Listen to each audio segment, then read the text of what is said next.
Chapter 10, payroll. Let's take a look at some of the information that you'll be asked to do some problems on in your homework.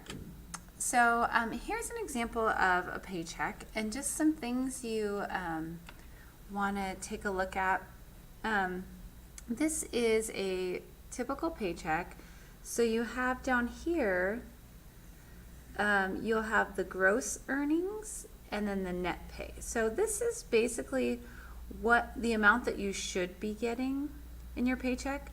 But then, as I'm sure you know, if you've ever had a paycheck or worked a job, that all of these things are taken out. Your federal tax is taken out, state tax is taken out, Social Security, Medicare. So your net pay is what you're going to actually walk away with and take home with you. So net pay can also be interpreted as your take-home pay when all is said and done. So after all the deductions have been taken out, your net pay is your final amount. So right here you'll see lots of deductions, and it varies per person, but maybe you have retirement taken out, or FICA, which is Medicare and Social Security, different things like that, state retirement, etc. Okay, so like I mentioned, gross earnings are the amount before deductions. Basically, it's pre-tax, so it's the amount before taxes are taken out. Net earnings is after the taxes are taken out, so post-tax. So your hourly rate is how much you get paid per hour. Some of you are an hourly employee. Maybe if you work for a fast food restaurant, that's typically an hourly rate, and that's based on 40 hours is the standard work week. So that full-time would be 40 hours. Some places say full-time is 36, 32, but 40 is kind of the typical work week. And then anything over 40 hours is considered overtime.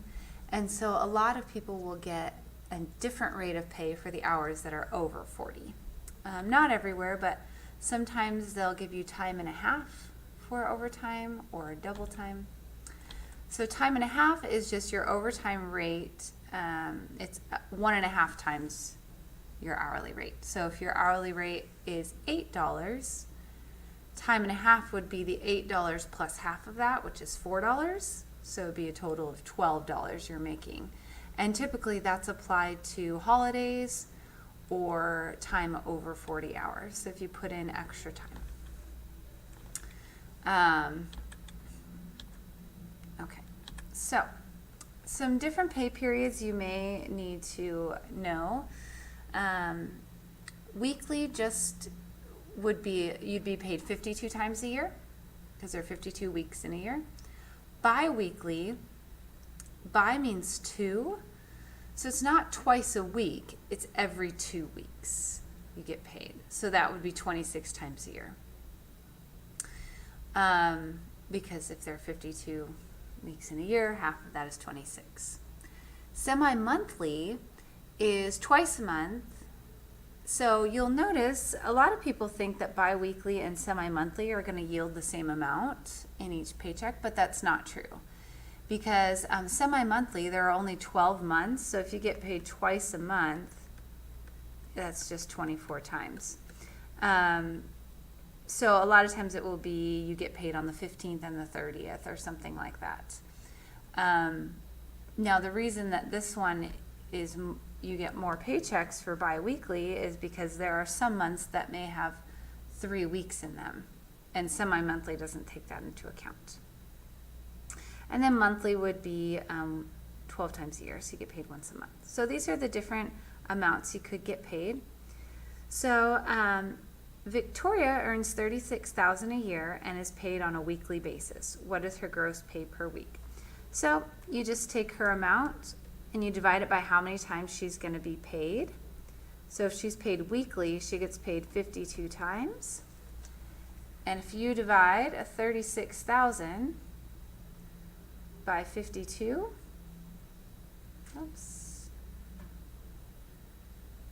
you get $692.31.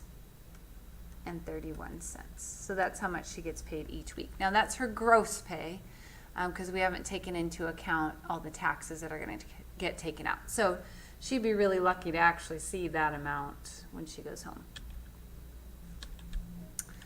Okay.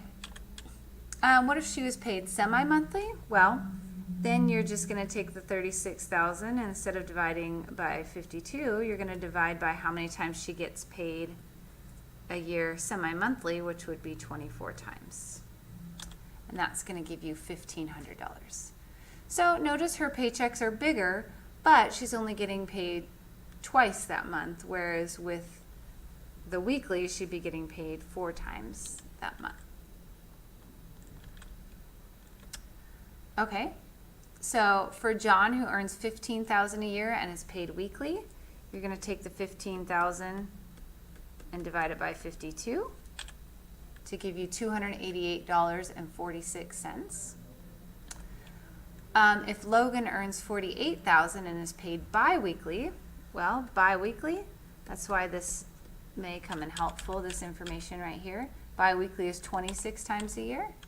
So you're going to divide that by 26 to give you $1,846.15. This one paid semi-monthly, so you'll divide that by 24, giving you $1,458.33. All right, so you're basically just going to take their income and divide it by how many times they get paid throughout the year.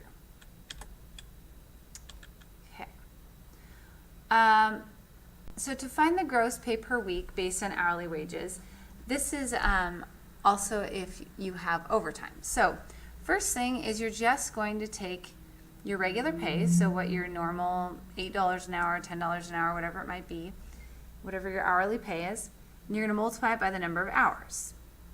Now, you're only going to multiply it up to 40. Because we're going to assume here that you get paid overtime. Anything over $40 or 40 hours, you're going to get time and a half. So we're just going to take 40, all the hours that are 40 or less, and multiply them by your regular pay. And then if there's anything over 40, we move to step 2, and we'll take our overtime rate, which is we may have to calculate, it's time and a half, and then we'll multiply that by any hours over 40. And we can just add those together. So for example, Benjamin worked 45 hours last week. Okay, so he worked over a full 40 hours. If his hourly rate is $10.50 an hour, find his total gross earnings. All right, so first thing you're going to do is take up to 40 hours. So since he worked more than 40, we're going to take the 40 times $10.50, giving us $420.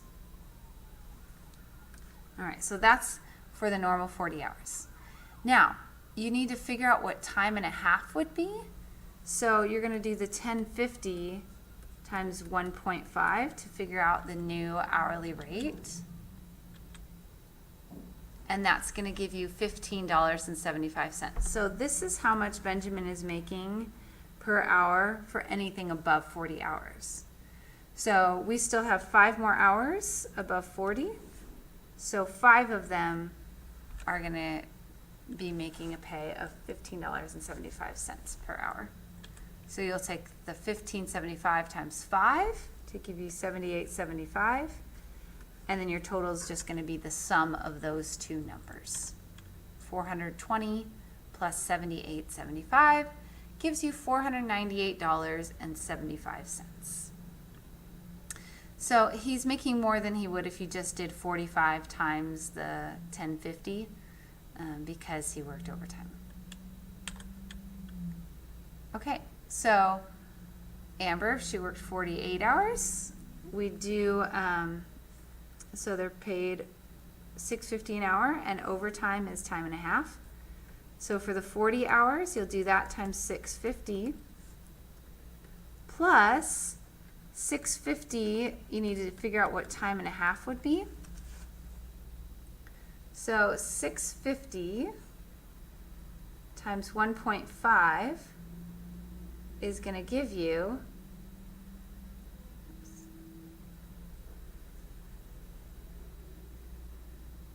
$9.75. So then we'll take the $9.75 times the additional hours. So there were 8 more hours that are not included. And that's going to give us $338. Jared, for 44 hours, you're going to do the same thing. 40 times 650, and then the 4 extra hours times the rate of $9.75, for a total of $299. Okay, there are some other ways people can get paid.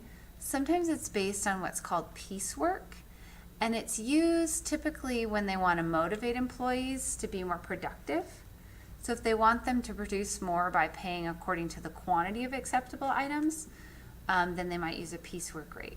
So for example, my dad used to work on cars, and so they would pay him by the number of cars he was able to complete, or the number of jobs he was able to complete.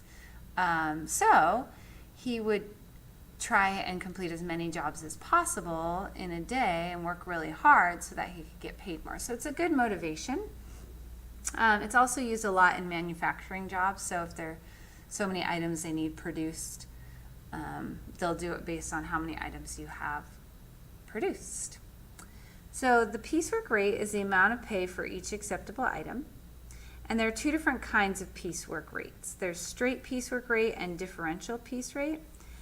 Straight piecework rate is just where the pay per piece is the same no matter how many items are produced. So whether you produce 20 items or 100 items, it's the same rate for every item. Another way they do it sometimes, though, is where the piecework rate will increase as more items are produced. So for the first 20, you'll make this much per piece. And then for the next 20, you'll make even more per piece. So it's an even bigger motivator. So here's an example of a differential piecework where the rate is increasing for each item within certain ranges. So let's say Josue assembles microchip boards. He's paid on a differential piecework basis. So his rates, if he produces 1 to 100, it's $1.32 per board.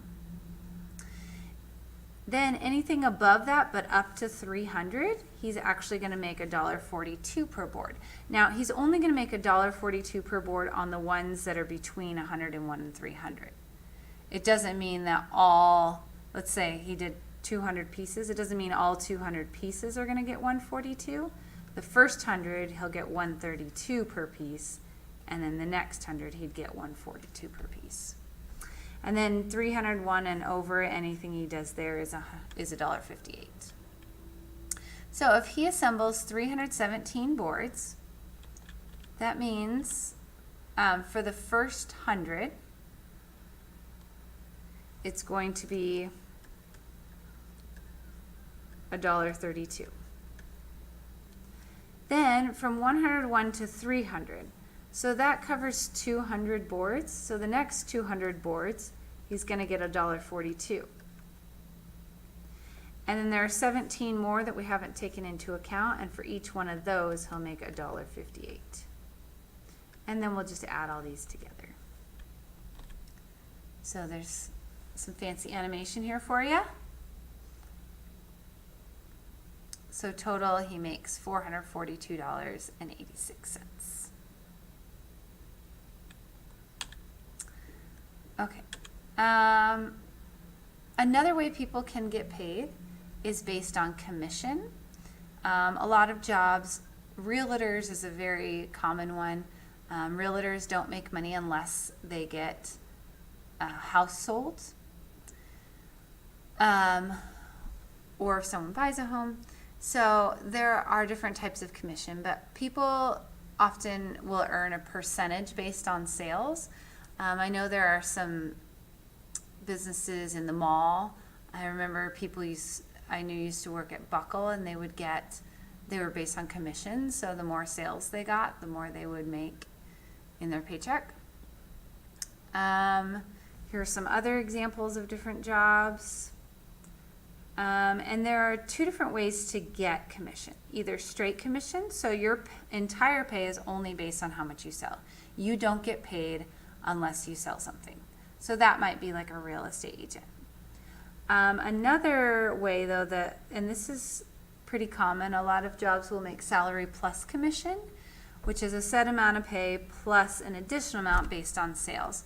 So for example, my sister was a leasing consultant and she made her flat salary, but then she would get a bonus for every lease that she sold. So for every person who signed a new lease, she'd get additional money.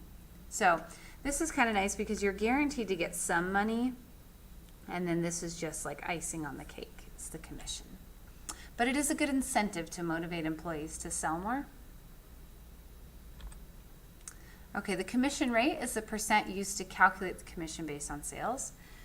The quota is the minimum that you have to reach before you can get commission. So let's say the quota is 200, or let's use the apartment example. Let's say you have to get 5 apartments leased, and then anything above that, you get a commission. So the quota would be 5. So you have to reach that quota first.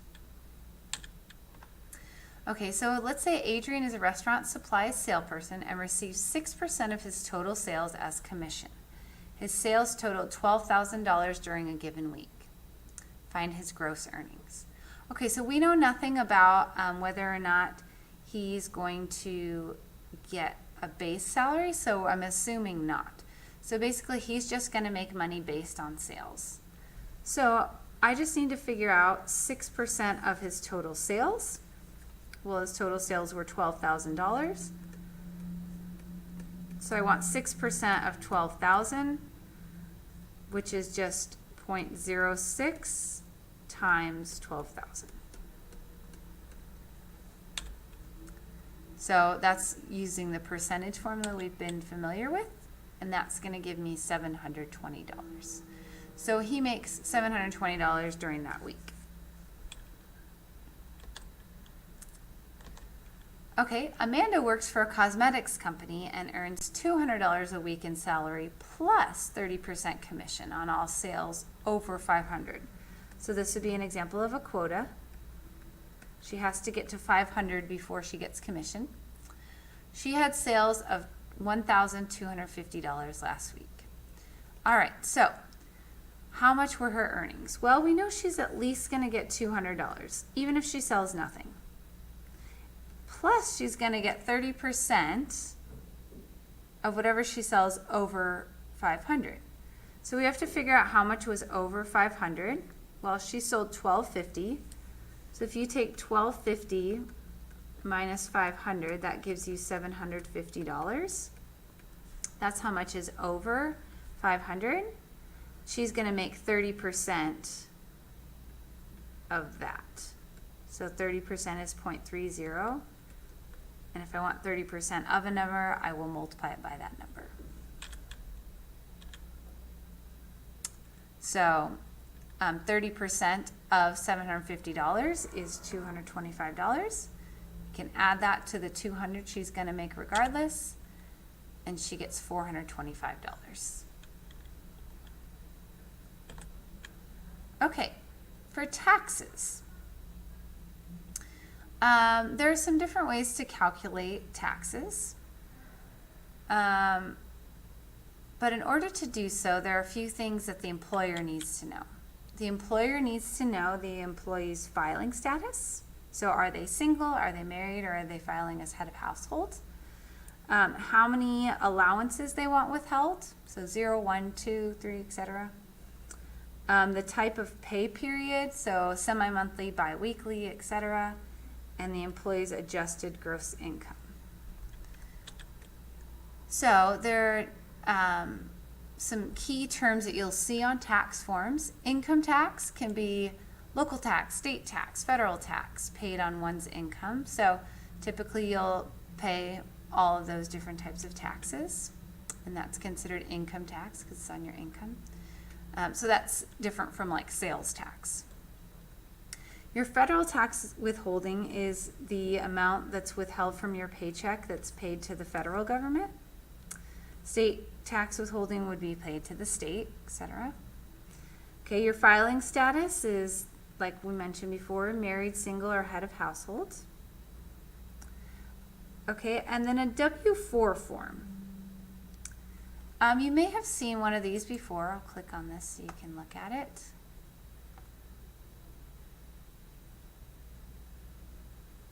Okay, this is a W-4. This is what you have to fill out when you get a job. So I remember the first time I got a job and I saw this and they wanted me to fill it out there. I had no idea what I was doing. I didn't know how many allowances, how much additional I wanted withheld from the paycheck. So it might be helpful to look at this, but it does kind of walk you through some things.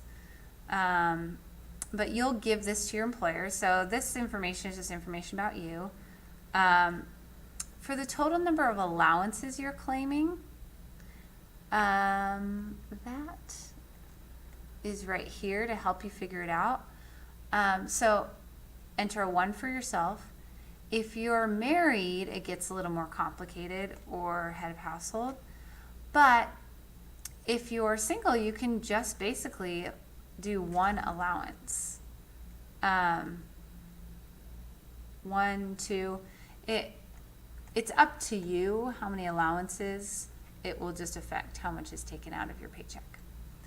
Okay, now if you want any additional taken out from each paycheck, oftentimes people will do this to guarantee that they don't have to pay taxes come tax time, like pay additional amounts.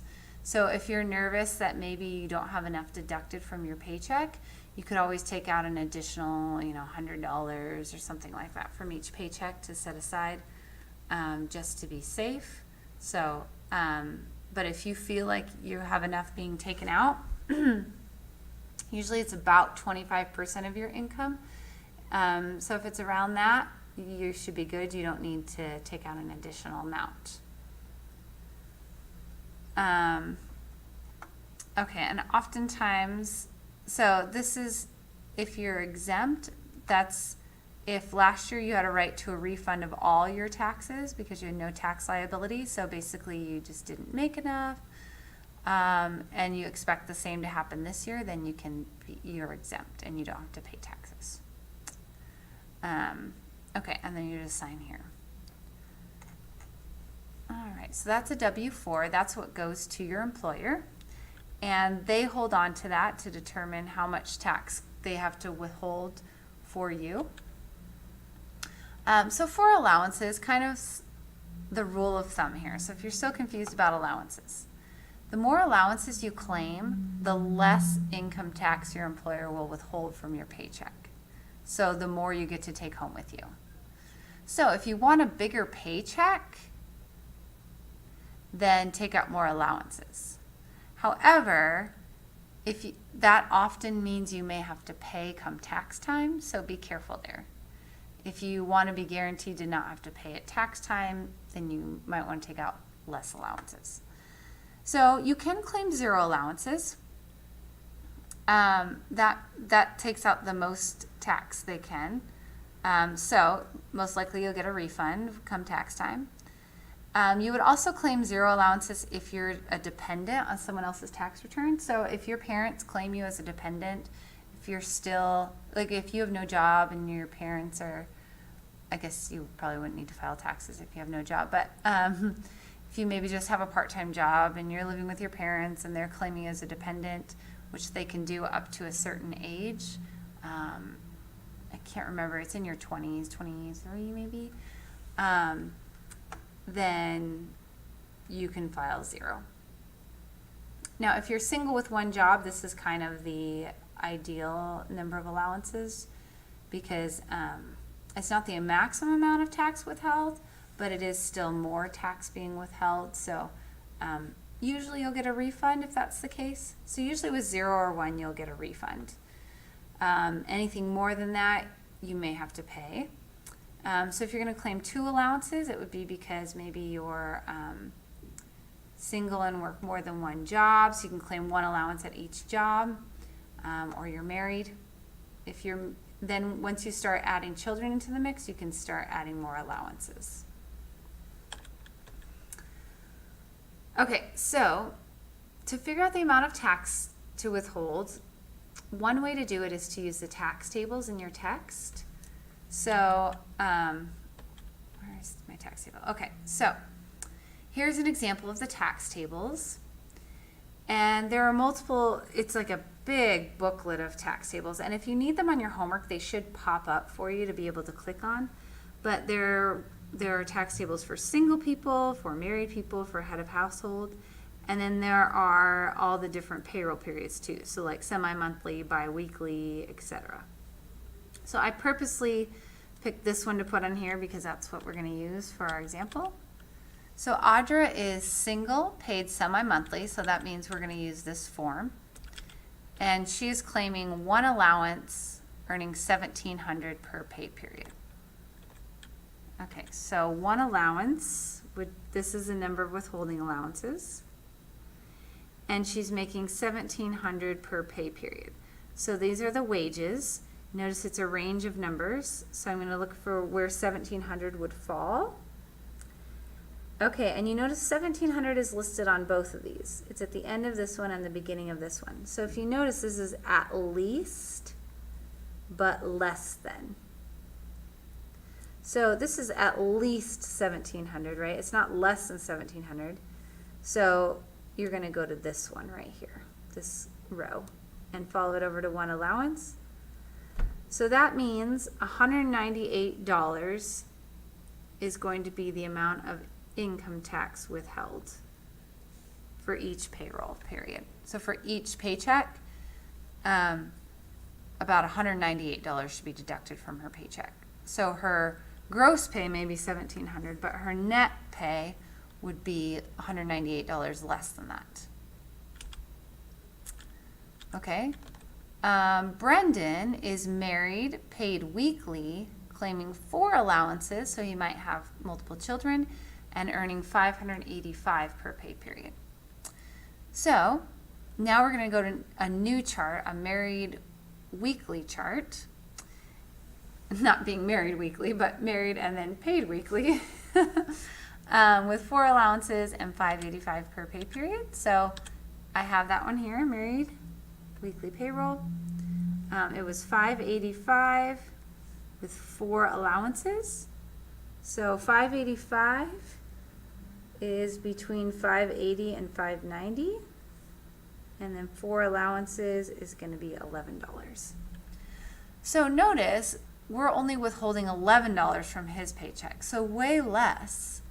However, so he's going to have a bigger paycheck in relationship to his gross pay. So his net pay isn't that far off from his gross pay, but that means he may have to pay more come tax time. He may not get a refund. So it's kind of up to you. There are a couple of different schools of thought. Some people like to have the most taken out that they can, so that if you're not very good at budgeting, that's a great one to do, because then when it comes time, you'll probably get a refund and you won't have to worry about paying. So if you're not very good at budgeting your money, that might be the option you want to take.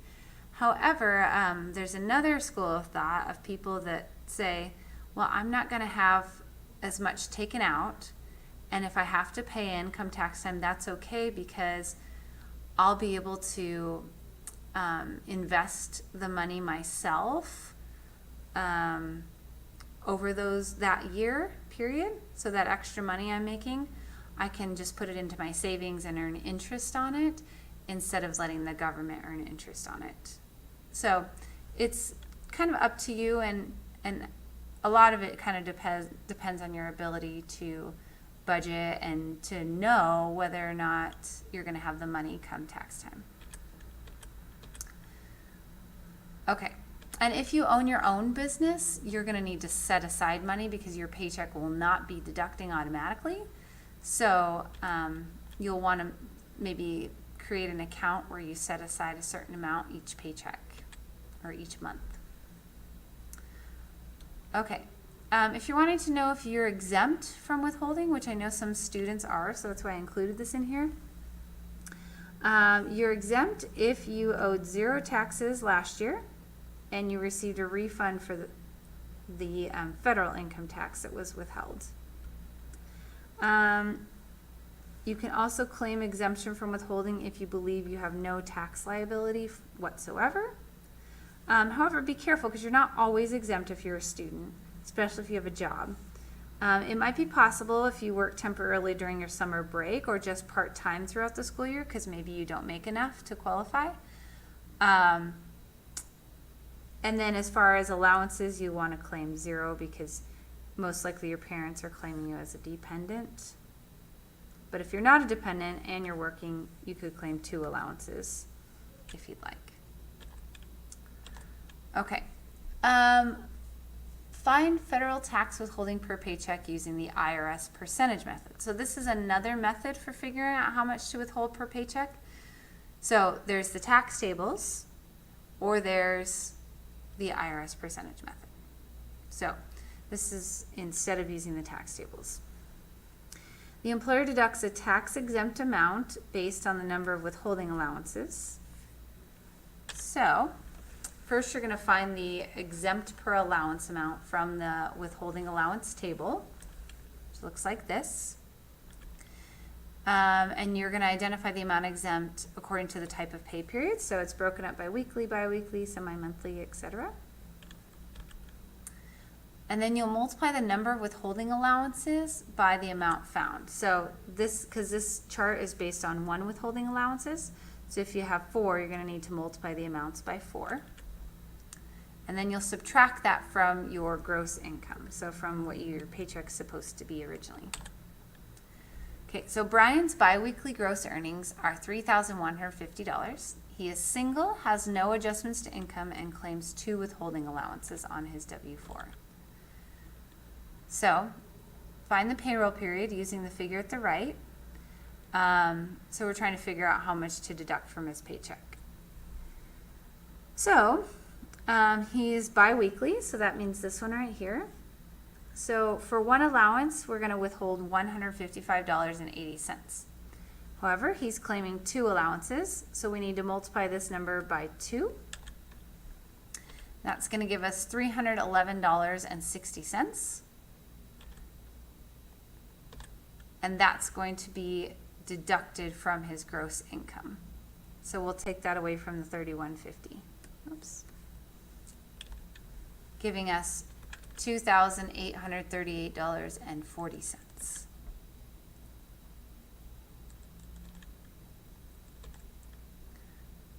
Okay, so now, that's just the beginning part. There's another table you're going to use. Oh, where is it? Is it on here? Okay, so let me pull that up for you. So after that, you will use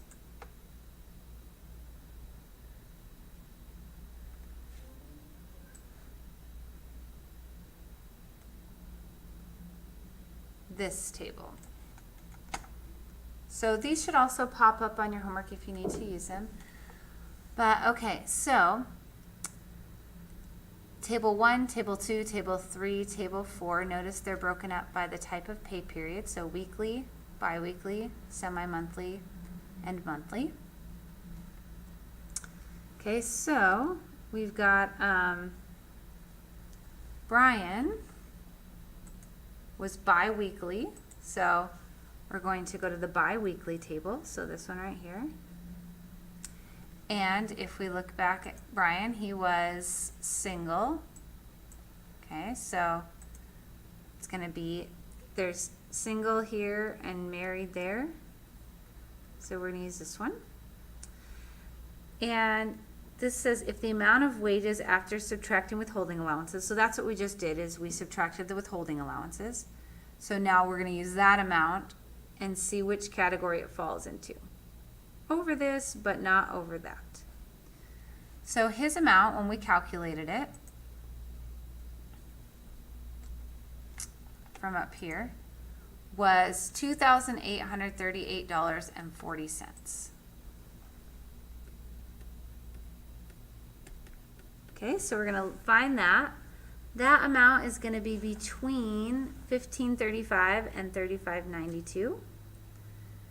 Okay, so it's going to be this one right here.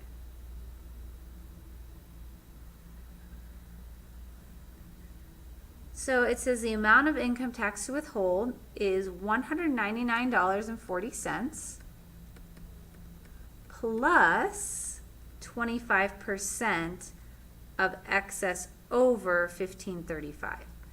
So anything that's above $1,535 is, we're going to need to find 25% of that number.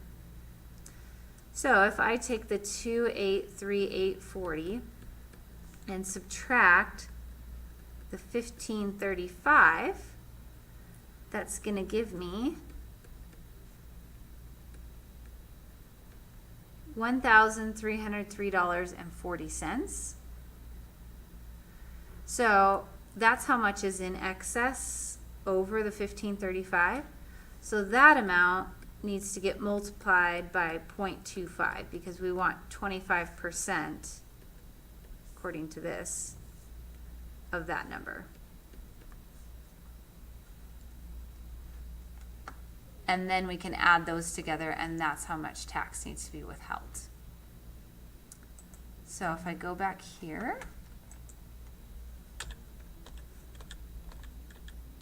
okay, so I've got the, I subtracted it to give me the 1303.40. 25% of that is $325.85. So that's going to get added to the $199.40. So this is how much tax needs to be withheld. So that amount that we had calculated back here when we did the allowances, that wasn't calculating how much tax needs to be withheld.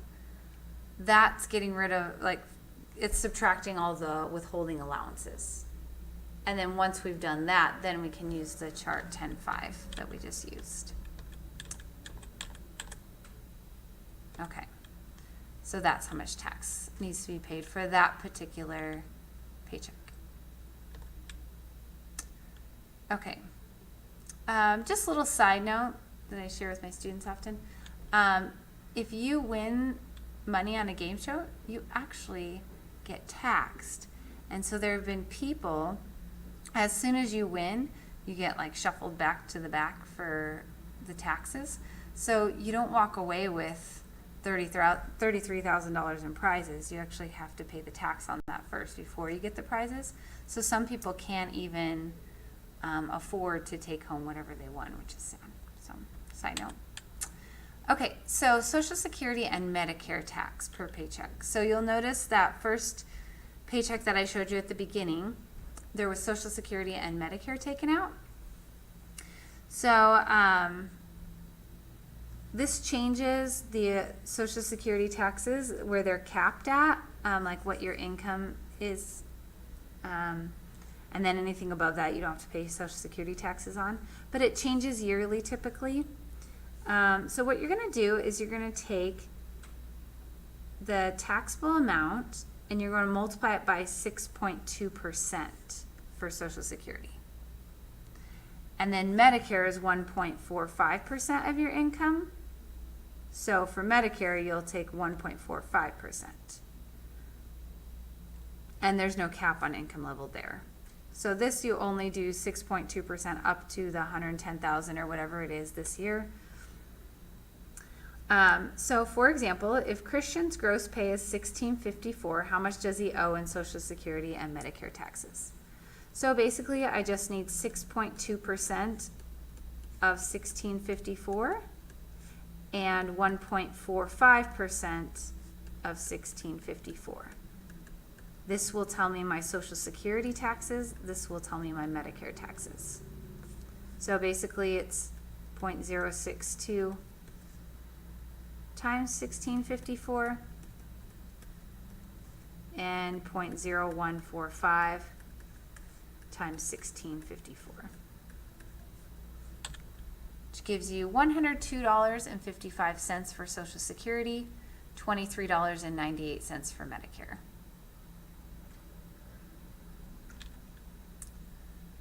Okay.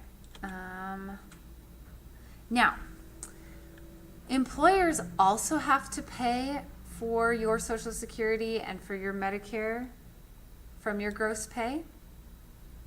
So they set aside 6.2% for you to give to the government. And then they also have to set aside 6.2% as your employer. And then for Medicare, they set aside 1.45% for your taxes. And then as your employer, they also have to pay 1.45% in addition. So total, they're setting aside 12.4% for Social Security for the employee and 2.9% for Medicare for the employee. And that's for each employee. So if you're self-employed, you have to pay for your portion and your company's portion. So you really have to pay 12.4% in Social Security. Whereas if you're not self-employed, you only pay 6.2% and your employer covers the other half. And with Medicare, instead of just paying the 1.45% like you would as an employee, you have to pay double that, 2.9%. Okay, so to find your net earnings, first you need to know your gross pay, and then basically you're going to deduct things like retirement insurance, Social Security and Medicare, your federal taxes, if there are any state taxes, if you're part of a union, or you have amounts taken out for insurance, and then you'll add all those deductions and subtract them from your gross pay, and that's going to be your take-home pay, or also known as your net pay. Okay, so Zachary's gross weekly earnings are $588.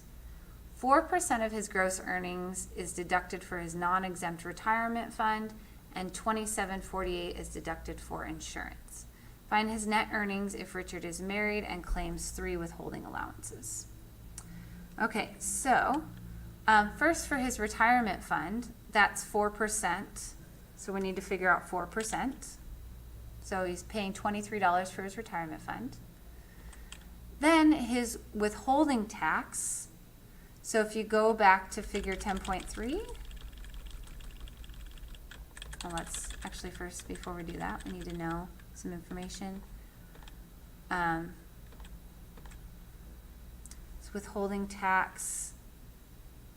Okay, so he is weekly, married, 3 withholding allowances. Okay, so let's go back to that chart. Aha, married weekly, okay.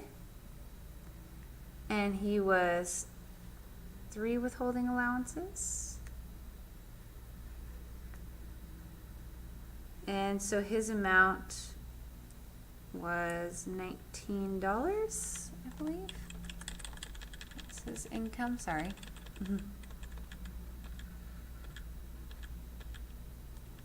His income was $588. Yeah, so it's in that category. So $19 is how much we're going to take out for withholding tax, for federal tax. Social Security is 6.2% of that, so we need to figure out 6.2%. Medicare is 1.45% of that, so we'll multiply by 0.0145. Insurance is $27.48 because they told us that right here. So if you add all of these together, his total deductions are $114.99. So that's everything that needs to be subtracted from his paycheck to give us his take-home pay. And that's his net pay. So that's what he'll see on his paycheck. That's what he'll walk home with. Okay, to find the employer's total deposit for withholding tax, Social Security tax, and Medicare tax. So your employer needs to set aside money for taxes. So they need to set aside your federal tax, they need to set aside your Social Security and their Social Security tax for you, and they need to set aside yours and their Medicare tax. So they, if they only have 4 employees, first they're going to set aside all the withholdings for taxes. So they're going to add all those up to get their total withholding. And then for Social Security, if this is how much is being withheld for each paycheck, they're going to add those up, but then they're going to multiply it by 2. because remember they have to set aside your portion, but also their own portion. And then same thing for Medicare. They're going to add these up and then multiply by 2 to set aside money for you and for them. So for Social Security, it's going to be double what the total was. So it's the employee's contribution. If you added all these up, it was $447.58. So they're going to need to double that to give them $895.16. So that's what the employer is contributing. For Medicare, it's $104 if you were to add all of these up, and 68 cents. But then they also have to withhold their portion, to give them $209.36. And then for the withholding, this adds up to $751.03. They don't need to double that. That's just the federal tax they need to set aside, so they don't have to contribute any extra as an employee or employer. So when you add all those up, this is how much they would need to set aside for all of their employees. Okay. For FUTA and SUTA tax, that's the federal unemployment tax and the state unemployment tax. And this is based on the unemployment history. Oops, sorry. So they're going to pay up to 6.2% of the first $7,000.